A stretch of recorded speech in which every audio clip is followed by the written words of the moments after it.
there and welcome back to Japan and to our reaction and review to GLIM SPANKY's new song, at time of recording, Tokyo Moeteru. Now, as always, this is the review video. If you want to see the reaction, I just did that. Pause this video, click the link in the description below and it'll open up a separate little player so that you can watch the reaction or see the song if you haven't already heard it for the first time before listening to me review it. So if you just want to see my face react or if you want to hear the song, that's where you can go to do it. Otherwise, here comes the review. Are you ready? Are you ready? Don't say I didn't warn you. Okay, so Tokyo Moeteru is an interesting one because of the fact that it is from a band who we know are so sonically fantastic.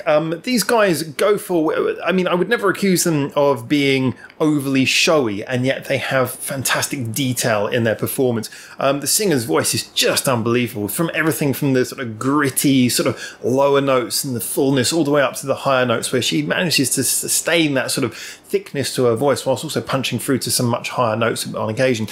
The guitar work is amazing. He goes through a range of sounds. They have fantastic guitar work. It never just sounds like another boring guitar filling in the space in the mid-range. There's always something creative and interesting going on there. Brilliant little riffs, brilliant little bits of funk, and the bass and drums always make a brilliant underneath to it all, and usually some great production recording as well. It's usually a good mixture of when it needs to be distorted and gritty it is, when it needs to be clear, sharp and punchy it is as well. This is a group who just sonically are just a lot to take in a very positive way. You can't help but enjoy the sound of them.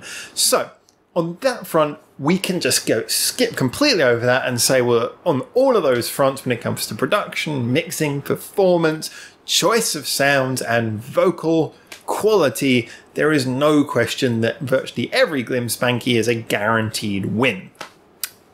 And thus this is. However, as always on this channel, we don't just kiss ass, we've got to be honest about things. And when a band sets their bar so high, their other songs have to be judged by that quality. Was this song good? Yes. Would I listen to this song again? Yes. Do I think it could have been better? Yes, yes, yes.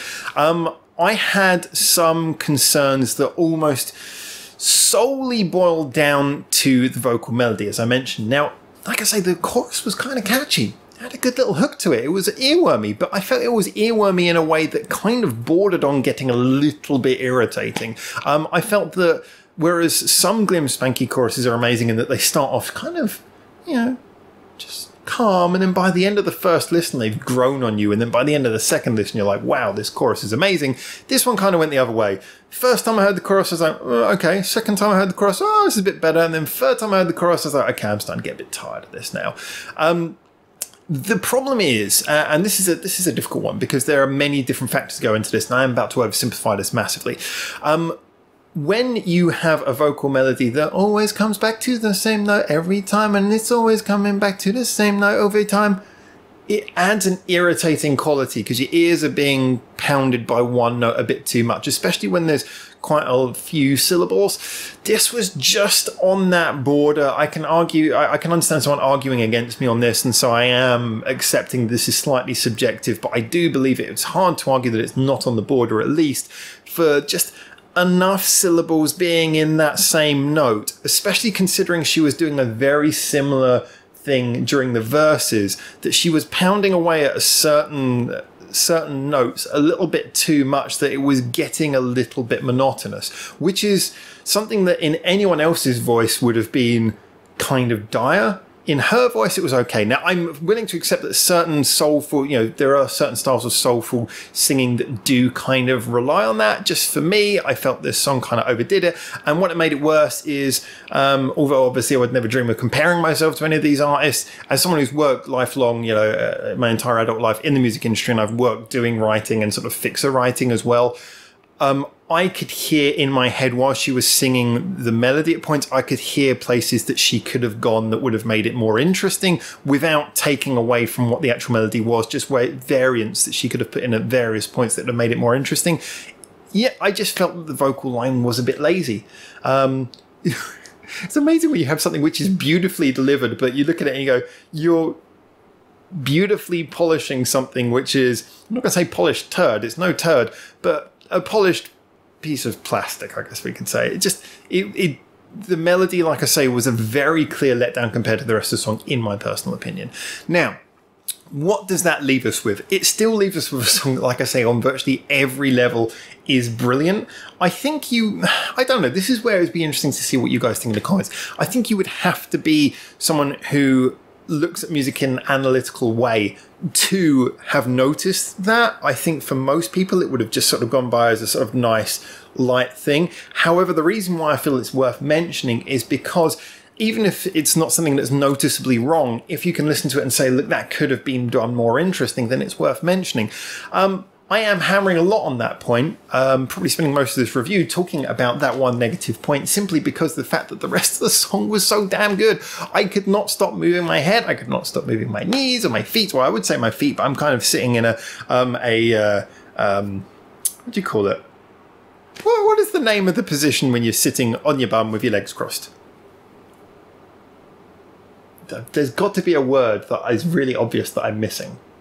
See, brains can fade. So while I'm sitting in this position, it's hard to move my feet, but I was certainly moving my knees. And I found, just like I said, it was just so infectious. I loved the flip-ups in the second verse. I loved the little bit, at first it was like a little bit of a change of the rhythm, and then the second half of the second verse, it sort of broke down completely, and you got that weird little sound that was virtually a synth. That sound was used a little bit again in the second chorus to add a little bit of thickness to things.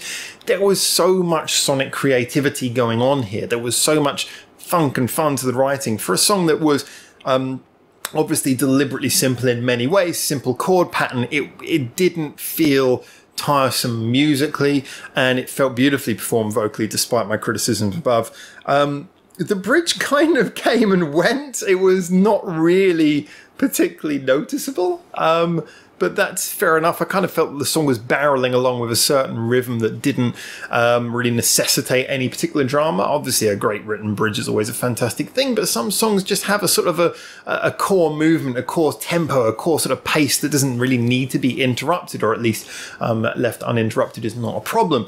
So I left this feeling really like good stuff. Like I say, I would listen to it again. I did enjoy it, and yet there's this creeping sensation that until I become familiar with this song, and maybe even then, I'm always going to be in my head hearing slightly more interesting things that the vocal melody could have been doing. So that's my opinion, as I say, and as always, I've worked in music my entire adult life, but music is only as good as the listener hears it. Subjective to opinion, it is entertainment after all. We can break down the science, but what you think as the listener is most important to you, and therefore most important from your opinion. So get into the comments, tell us what you think so we can all have a good discussion about it. I try and justify my opinions, please try and justify yours. Feel free to like and subscribe if you're just enjoying this little bit of discussion that we're having here. Feel free to follow any of the other social medias linked in the description below if you want to have more discussion with more people who are interested in music, especially Japanese music.